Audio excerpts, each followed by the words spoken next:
பீமனின் மகன் அர்ஜுனனின் மகன் அபிமன்னன் இதோ அந்த தேர் சக்கரத்தை பாம்பு விரைவில் வைத்து கொண்டு எப்போதோ களத்துக்கு நோக்கி புறப்படுகிறார். துரோணர், வில்வித்த பீஷ்மபாத்தியார் எல்லாரும் குதிரையிலே இருக்கிறார்கள்.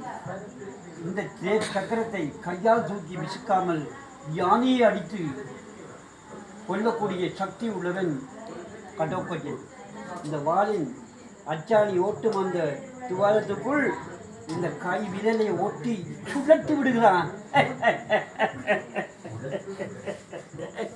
பார்த்தீரா, ஒரு விரலை ஒட்டி இந்த வில்லையே சுழட்டி விட்டான். இந்த சக்கரம் எத்தனை யானைகளை கொன்று எத்தனை ஆட்களை கொண்டு திரும்பவும் வந்து அந்த அவனுடைய விரலில் அந்த சில்லி நின்று பெறுகிறது.